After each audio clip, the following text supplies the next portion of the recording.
El presente video pretende ser una explicación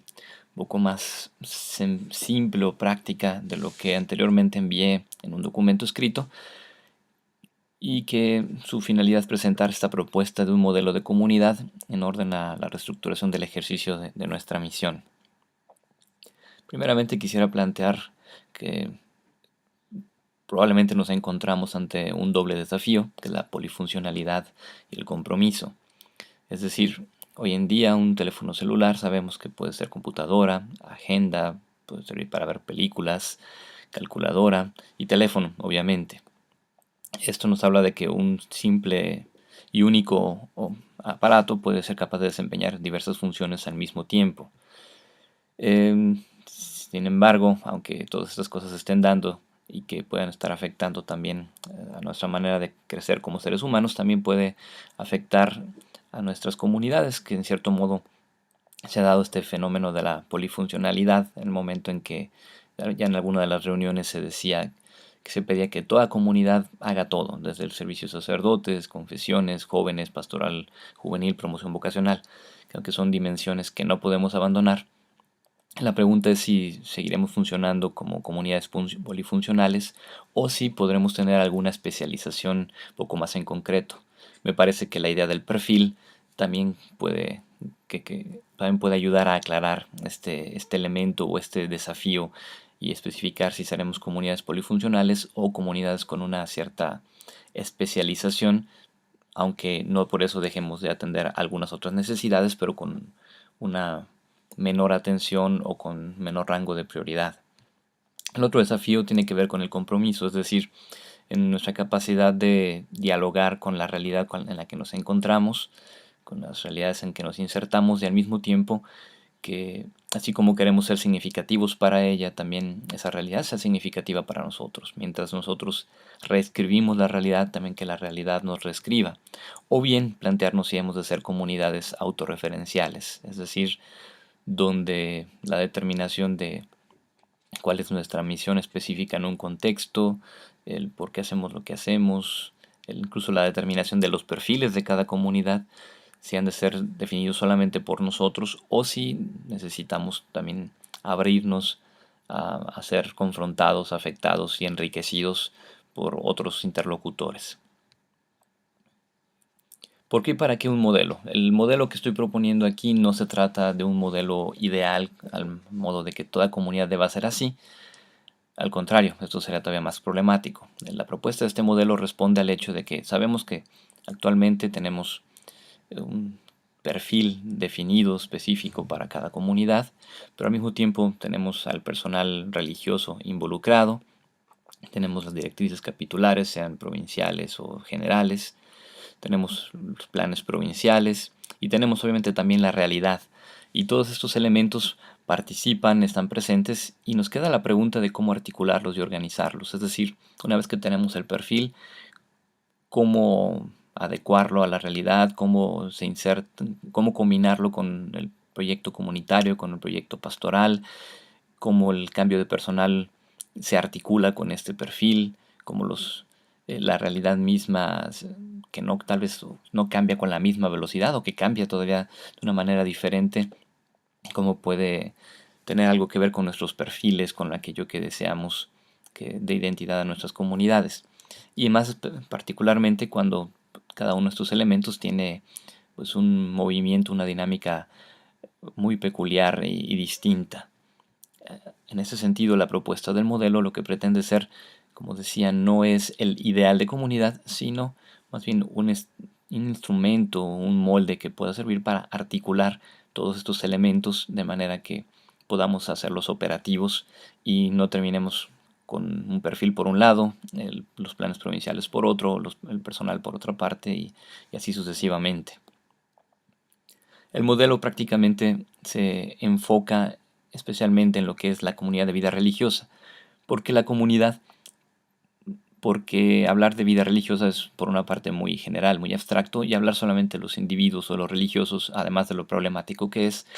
nos deja también sujetos a la originalidad y particularidad de cada uno. El tomar la comunidad es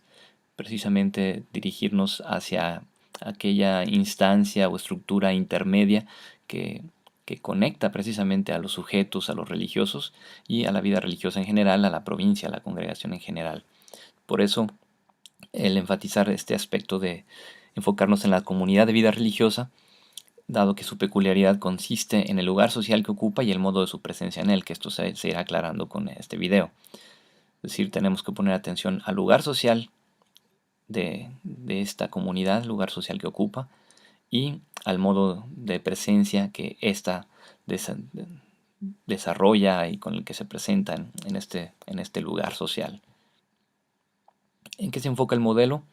Prácticamente, como decía, primero un lugar social entendido de dos maneras. Uno, como el lugar geográfico en el que nos localizamos, cuya determinación pues, también depende del diálogo con, sí, como siempre, con la realidad, con la diócesis, con los mismos religiosos, y que también implica ya ciertas opciones y un mensaje a transmitir. Según el lugar que nos ubiquemos geográficamente, hablamos de una plataforma social, cierto tipo de relaciones, y también una plataforma económica. Tenemos la experiencia en nuestra provincia de tener comunidades en áreas bien estantes, como también en zonas marginales. Pero el lugar social también puede ser el rol que se desempeña dentro de un contexto, dentro de un campo social, es decir, en la sociedad. Tenemos distintos tipos de roles. Tenemos el sacerdote, tenemos el policía, el político, el médico, y cada uno se puede distinguir fácilmente. Digamos que si siguiéramos los símbolos, el sacerdote se identificaría por su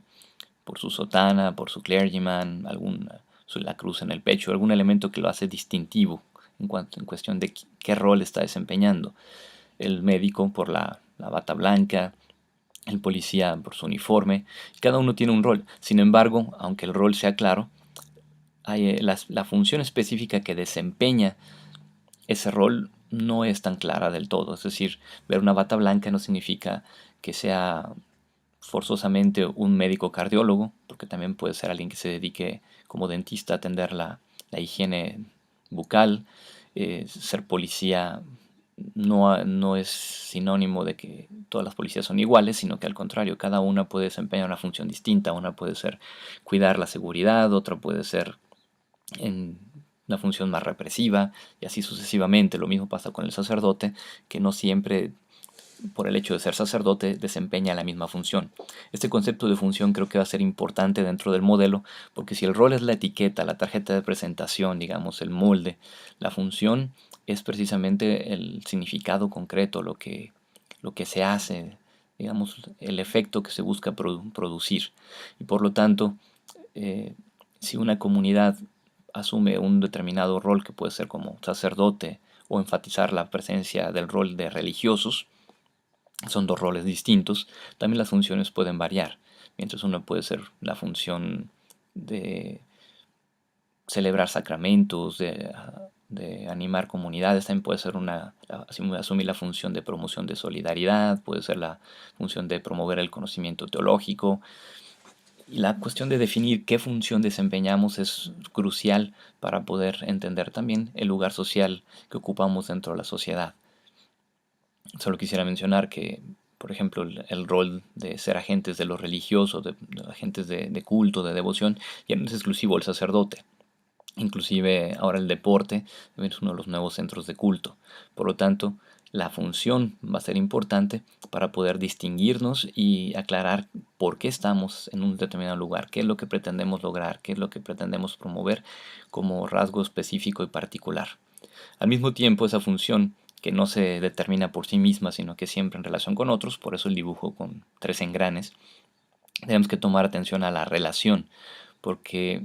según el rol adoptado y la función que se pretende desempeñar en ese contexto, el modo de la relación o el tipo de relaciones que se establezcan va a ser importante. Volviendo nuevamente, el asumir el rol de religioso nos permite que pudiéramos tal vez desempeñar,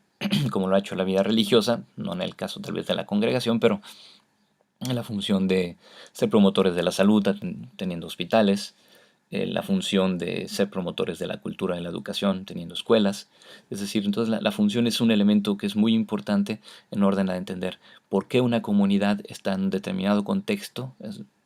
En otras palabras, cuál es la función que pretende desempeñar en ese determinado contexto esa comunidad,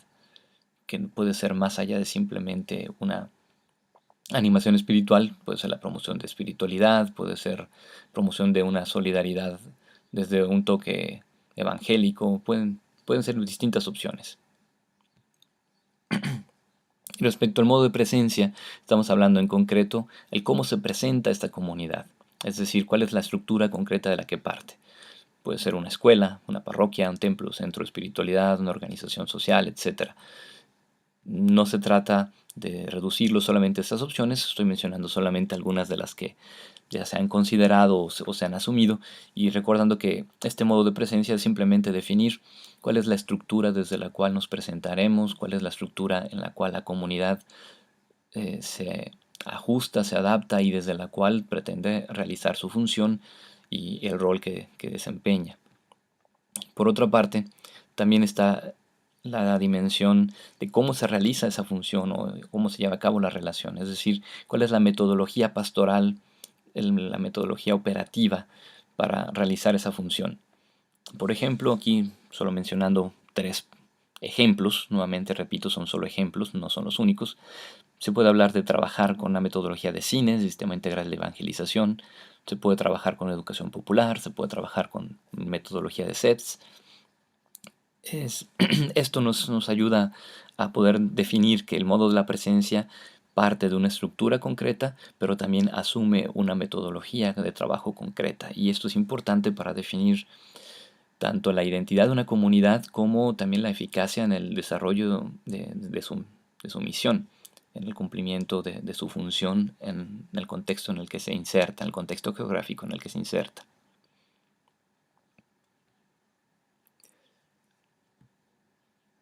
¿Y cómo se define o determina esto? La propuesta es que sea en base a la relación con 4 actores o interlocutores. El Evangelio, obviamente, que no podemos dejarlo fuera y que no queda solo como documento de iluminación, sino también como constante provocación a ir más allá, a ser más audaces, pero también a confrontarnos en cuestión de los criterios y de nuestra presencia, que es lo que pretendemos lograr. La tradición de vida religiosa plasmada en el carisma, que incluye nuestras fuentes, constituciones, documentos capitulares, y que sin duda es un elemento con el cual tenemos también que forcejear, que escuchar, que analizar y que de alguna manera luchando con esos 2 actores para tratar de,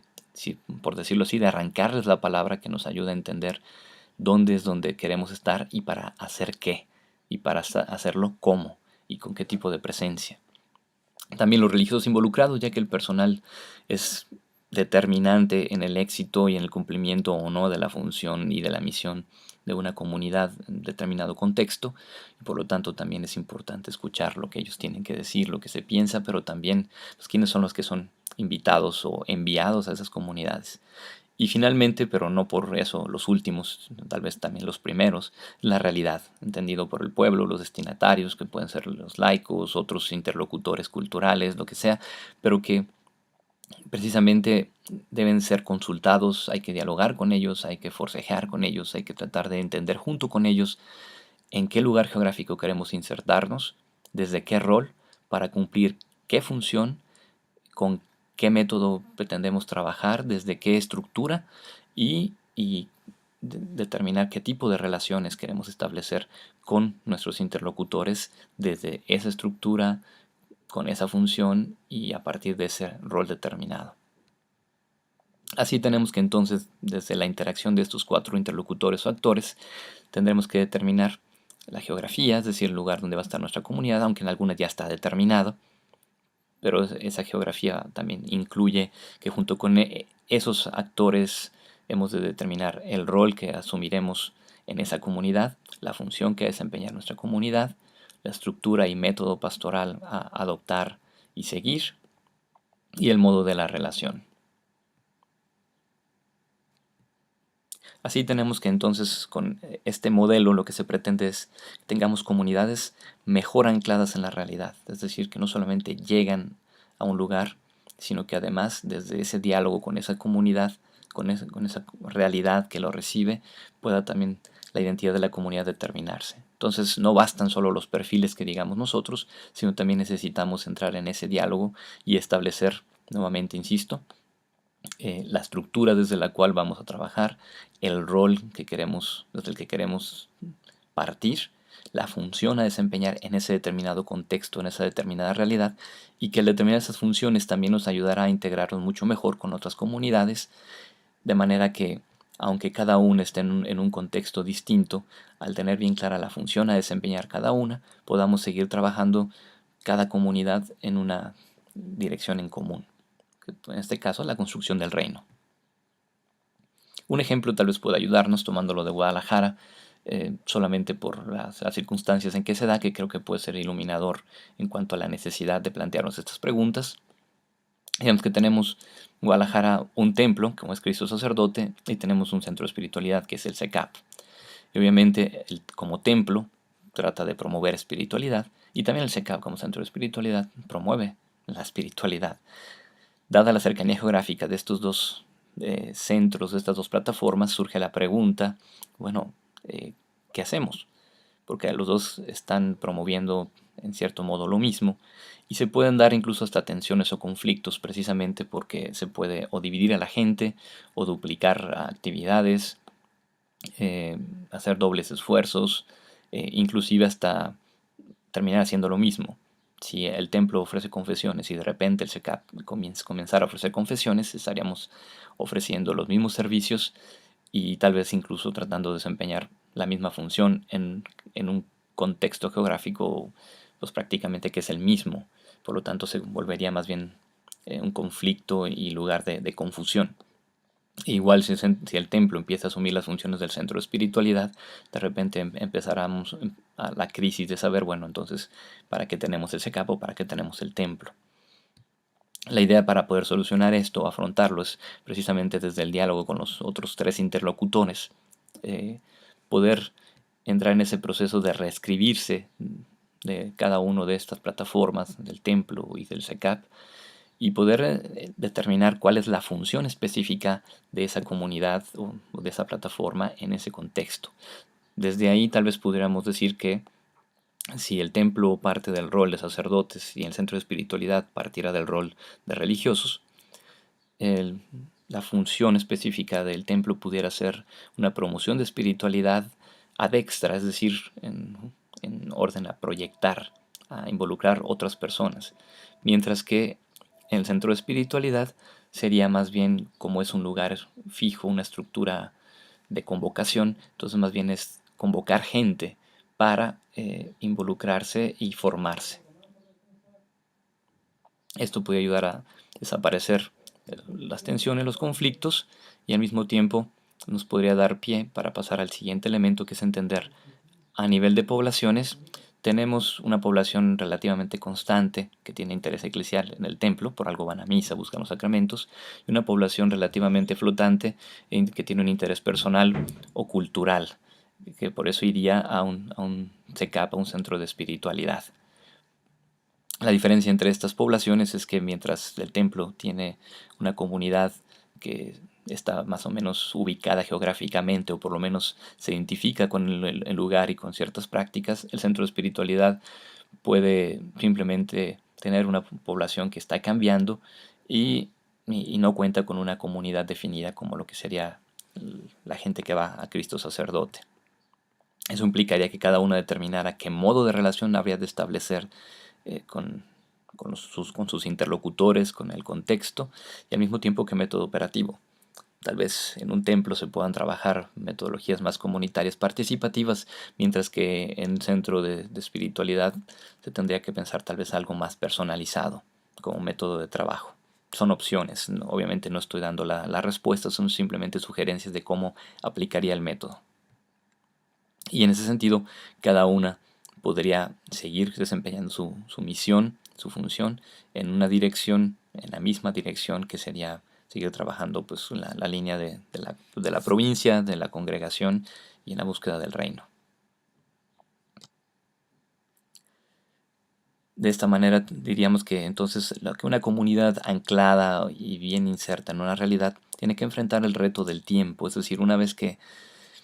aunque tenga su perfil, aunque tenga sus proyectos comunitarios, la pregunta es cómo hacer para que con el cambio de comunidad, es decir, del personal, se mantenga precisamente y con el pasar del tiempo el objetivo de esa comunidad se mantengan los proyectos. En ese sentido, lo que es clave, ya que una vez que se determine cuál es la función de esa comunidad, es más fácil que con el pasar del tiempo los nuevos proyectos comunitarios o proyectos pastorales sigan manteniendo una línea en común, porque se tiene bien claro cuál es la función de esa comunidad en ese contexto. Volviendo a uno de los ejemplos, puede ser, la función es promover una espiritualidad, ser promotora de espiritualidad, desde un enfoque más social, desde un enfoque más litúrgico, más sacramental, como sea, pero ya eso le da una identidad mucho más concreta y que al mismo tiempo desde el diálogo con los otros interlocutores puede ayudar a que se dé continuidad aún con el cambio de las comunidades, con el cambio de personal. Obviamente cada religioso que se integra a una comunidad la enriquece, trae sus aportes personales, individuales, pero ya su inserción sabiendo qué se pretende lograr de esa comunidad, no solamente qué rasgos debe de tener, sino qué se pretende lograr o para qué está ahí, puede ayudar a que un religioso se pueda insertar con mayor claridad en esa comunidad. Un ejemplo que puede ayudar es decir que sería como un motor.